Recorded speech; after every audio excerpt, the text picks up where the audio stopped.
प्रधानमंत्री नरेंद्र मोदी ने विकसित भारत संकल्प यात्रा के लाभार्थियों से संवाद किया। उन्होंने कहा, सरकार का ध्यान अब देश के टियर 2 और टियर 3 शहरों को विकसित करने पर। प्रधानमंत्री ने नई दिल्ली में ओमान के सुल्तान हैथम बिन तारिक के साथ वार्ता की, आतंकवाद के बारे में चिंता साझा की और ऊर्जा सुरक्षा, नौवहन और व्यापार तथा निवेश में सहयोग पर चर्चा की। लोकसभा अध्यक्ष ओम बिरला ने कहा, संसद की सुरक्षा में चूक की गहन जांच के लिए उच्च स्तरीय जांच समिति गठित। कुवैत के अमीर शेख नवाफ अल अहमद अल सबाह का निधन। और महिला क्रिकेट में मुंबई में खेले गए एकमात्र टेस्ट मैच में भारत ने इंग्लैंड को ऐतिहासिक 347 रन से हराया।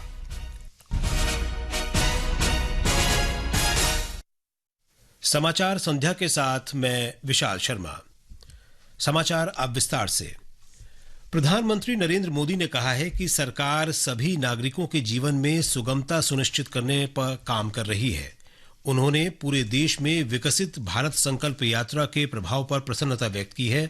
प्रधानमंत्री ने विकसित भारत संकल्प यात्रा के लाभार्थियों से आज वीडियो कॉन्फ्रेंस के माध्यम से संवाद किया। उन्होंने कहा कि द्वितीय और तृतीय श्रेणी के शहरों को विकसित करने पर ध्यान दिया जा रहा है। आजादी के लंबे समय तक जो भी विकास हुआ, उसका दायरा देश के कुछ बड़े शहरों तक सीमित रहा। लेकिन आज हम देश के टियर 2, टियर 3 इस शहरों के विकास पर बल दे रहे हैं। देश के सैकड़ों छोटे शहर ही विकसित भारत की भव्य इमारत को सशक्त करने वाले हैं।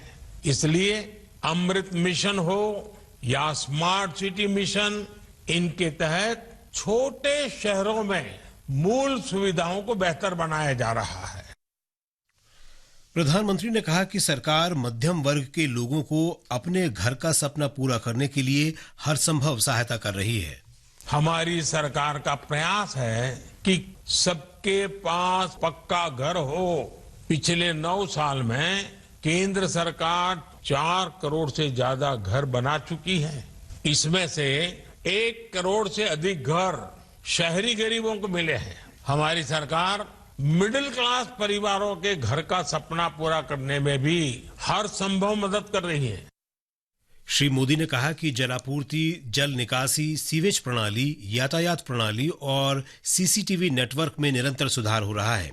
इस अवसर पर प्रधानमंत्री ने तेलंगाना, मध्य प्रदेश, छत्तीसगढ़, राजस्थान और मिजोरम में विकसित भारत संकल्प यात्रा को रवाना किया। समारोह में विकसित भारत संकल्प यात्रा से जुड़े हजारों लाभार्थी शामिल हुए। इस दौरान महाराष्ट्र के मुंबई से लाभार्थी मेघना गौरव ने अपना अनुभव प्रधानमंत्री के साथ साझा किया। 2016 में मुद्रा का योजना है सर, मुझे कैनरा बैंक ने 90,000 का लोन दिया, तो वही पैसों से मेरा व्यवसाय को आगे बढ़ाया। मुझे बेटों को पढ़ाना था और मुझे एजुकेशन लोन के साथ में स्वनिधि का भी लोन मिला सर। स्वनिधि के साथ में समृद्धि का भी। सर, अपने योजना नहीं लाते तो मैं बच्चों को पढ़ाई करने के लिए विदेश नहीं भेज सकती थी। बिहार में विकसित भारत संकल्प यात्रा रथ सभी जिलों में लोगों को केंद्र सरकार की कल्याणकारी योजनाओं का लाभ पहुंचा रहा है। एक रिपोर्ट। विकसित भारत संकल्प यात्रा के तहत प्रधानमंत्री नरेंद्र मोदी की गारंटी वाली गाड़ी बिहार में लोगों को आकर्षित कर रही है। सीतामढ़ी जिले के रुन्नी सैदपुर के किसान रंजीत कुमार ने मेरी कहानी मेरी जुबानी कार्यक्रम के तहत बताया कि प्रधानमंत्री किसान सम्मान निधि योजना उनके कृषि कार्य में वरदान साबित हो रही है। प्रधानमंत्री सम्मान निधि योजना से मुझे 2,000 रूपये मिलता है। अभी पहले नहीं मिलता था तो हम लोग को बहुत खेती के टाइम को दिक्कत होता था, दूसरे से मदद मांगना पड़ता था। अभी 2,000 किस्त में हम लोग को 6,000 रूपये हर साल मिलता है, जिससे हम समय पर खेती कर पाते हैं और इसके लिए मैं मोदी जी को धन्यवाद करता हूँ। आगामी 25 जनवरी तक चलने वाली ये ऐतिहासिक यात्रा बिहार की 8,000 से अधिक पंचायतों से गुजरेगी और पात्र लोगों तक योजनाओं का लाभ पहुंचाना सुनिश्चित करेगी। आकाशवाणी समाचार के लिए पटना से सविता पारी। मध्य प्रदेश में मुख्यमंत्री डॉक्टर मोहन यादव ने उज्जैन के दशहरा मैदान से विकसित भारत संकल्प यात्रा का शुभारंभ किया। इस अवसर पर डॉक्टर यादव ने कहा कि ये संकल्प यात्रा सरकार के विकास और जन कल्याण के संकल्प को दर्शाती है। मध्य प्रदेश के उप मुख्यमंत्री राजेंद्र शुक्ला ने रीवा और केंद्रीय मंत्री डॉक्टर वीरेंद्र कुमार खटीक ने छतरपुर में यात्रा का उद्घाटन किया। राज्य के सभी जिलों में लाभार्थियों ने मेरी कहानी मेरी जुबानी अभियान के अंतर्गत अपने अनुभव भी साझा किए। केंद्रीय वित्त मंत्री निर्मला सीतारामन ने केरल के तिरुवनंतपुरम में कहा कि वर्ष 2047 तक भारत को विकसित राष्ट्र बनाने के लिए प्रधानमंत्री नरेंद्र मोदी के सपने को पूरा करने के लिए विकसित भारत संकल्प यात्रा एक कदम है। केंद्र सरकार की विभिन्न कल्याणकारी योजनाओं के बारे में लोगों को जानकारी प्रदान करने के लिए जारी विकसित भारत संकल्प यात्रा के तहत आज दिल्ली के अलग अलग क्षेत्रों में कार्यक्रम आयोजित किए गए। इन कार्यक्रमों में केंद्रीय महिला और बाल विकास मंत्री स्मृति ईरानी, वाणिज्य और व्यापार मंत्री पीयूष गोयल तथा नागर विमानन मंत्री ज्योतिरादित्य सिंधिया शामिल हुए। केंद्रीय सूचना और प्रसारण राज्य मंत्री डॉक्टर एल मुरुगन ने कमरजार मानी मंडपम में पुदुचेरी के शहरी क्षेत्रों के लिए विकसित भारत संकल्प यात्रा का आज उद्घाटन किया। जम्मू कश्मीर में विकसित भारत संकल्प यात्रा की वैन आज कठुआ जिले में हीरानगर ब्लॉक पहुंची। इस कार्यक्रम में केंद्रीय मंत्री डॉक्टर जितेंद्र सिंह शामिल हुए। लद्दाख में राष्ट्रीय अभियान के तहत विकसित भारत संकल्प यात्रा की आईईसी वैन करगिल शहर पहुंची। तेलंगाना के हैदराबाद में आज विकसित भारत संकल्प यात्रा का जोर शोर से स्वागत किया गया।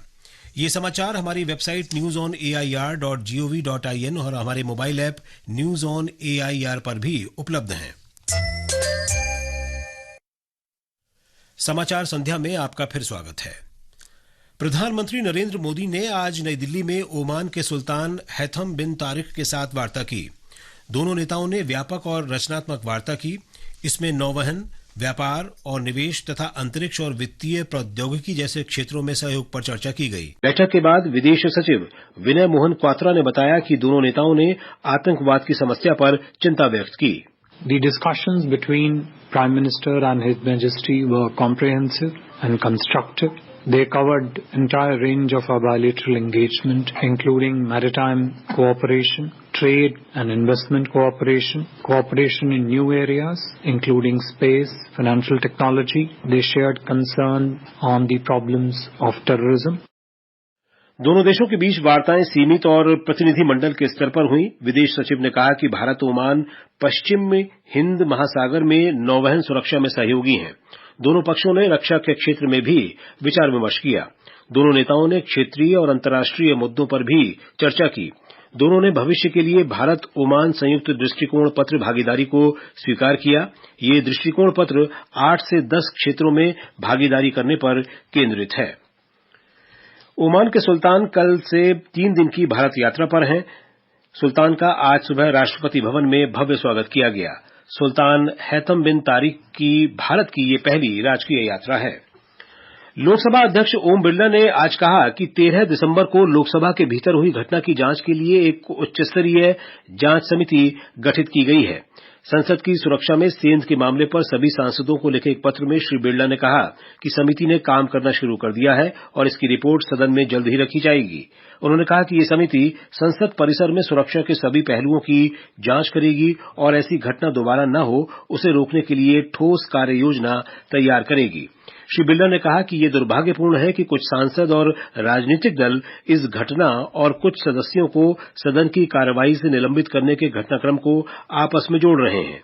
उन्होंने कहा कि इन दोनों का आपस में कोई संबंध नहीं है। उन्होंने कहा कि सांसदों का निलंबन पूरी तरह से सदन पर निर्भर है।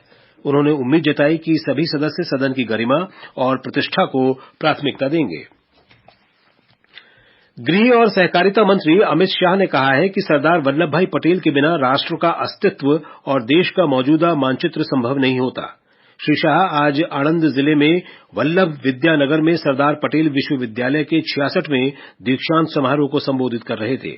श्री शाह ने कहा कि प्रधानमंत्री नरेंद्र मोदी ने अनुच्छेद 370 हटाकर सरदार वल्लभ भाई पटेल के स्वप्न को साकार किया है। बाद में केंद्रीय मंत्री ने अहमदाबाद में एडवांसमेंट इन एंड्रोलॉजी विषय पर एक सम्मेलन को संबोधित किया। उन्होंने कहा कि पिछले 10 वर्षों में स्वास्थ्य क्षेत्र के बजट में पर्याप्त वृद्धि की गई है। उत्तर प्रदेश की राज्यपाल आनंदीबेन पटेल और केंद्रीय स्वास्थ्य मंत्री मनसुख मांडविया ने संजय गांधी स्नातकोत्तर आयुर्विज्ञान संस्थान के 28वें दीक्षांत समारोह को संबोधित किया। दीक्षांत समारोह में 273 स्नातक, स्नातकोत्तर और डॉक्टरेट पाठ्यक्रम के विद्यार्थियों को उपाधियां प्रदान की गईं। श्री मांडविया ने डॉक्टरों को बधाई देते हुए कहा कि एक डॉक्टर और जिम्मेदार नागरिक के तौर पर आपको नए भारत के निर्माण में महत्वपूर्ण भूमिका निभानी है। ये समाचार आप आकाशवाणी से सुन रहे हैं। कुवैत के अमीर शेख नवाफ अल अहमद अल सबह का आज निधन हो गया। वे 86 वर्ष के थे और पिछले 3 वर्ष से सत्ता में थे। कुवैत के राजकीय टेलीविजन ने इस आशय की घोषणा की है। नवंबर में शेख नवाफ को स्वास्थ्य समस्याओं के बाद अस्पताल में भर्ती कराया गया था। बाद में उनकी स्थिति स्थिर बताई गई थी। शेख नवाफ को 2006 में शहजादा घोषित किया गया था। सितंबर 2020 में शेख सबह अल अहमद अल सबह का निधन होने के बाद शेख नवाफ को कुवैत का अमीर बनाया गया था। कुवैत के शहजादे Sheikh Meshal Al Ahmad Al Jaber अल सबह को देश का अगला अमीर घोषित किया गया है। आज देश में विजय दिवस मनाया जा रहा है। 1971 में 13 दिन तक चले युद्ध के बाद आज ही के दिन भारत ने पाकिस्तान पर विजय प्राप्त की थी। इस युद्ध के बाद ही बांग्लादेश अलग राष्ट्र बना था। भारत ने युद्ध में बांग्लादेश की सेना का समर्थन किया था। इस अवसर पर प्रधानमंत्री नरेंद्र मोदी ने 1971 की लड़ाई में देश के लिए अपने प्राण न्यौछावर करने वाले सभी वीर जवानों को श्रद्धांजलि अर्पित की। पश्चिम बंगाल के कोलकाता में भी विजय दिवस मनाया गया। इस कार्यक्रम का उद्घाटन पूर्वी कमान के सेनाध्यक्ष लेफ्टिनेंट जनरल राणा प्रताप कलिता ने किया। इस अवसर पर भारतीय सेना की पूर्वी कमान के मुख्यालय फोर्ट विलियम में एक विशेष समारोह आयोजित किया गया।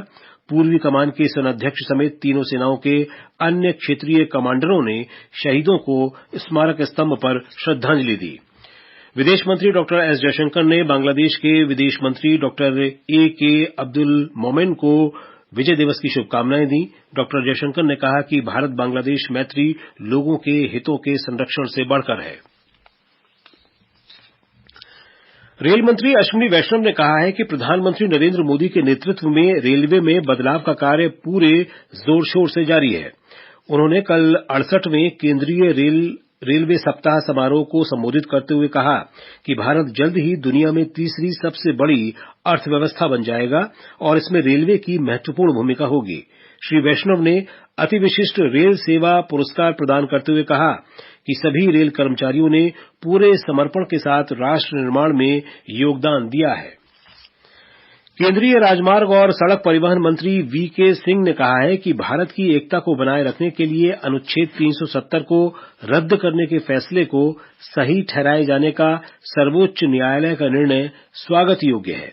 उन्होंने तमिलनाडु के कन्याकुमारी में कहा कि प्रधानमंत्री नरेंद्र मोदी के नेतृत्व में विभिन्न कल्याणकारी योजनाओं का लाभ लोगों तक पहुंच रहा है।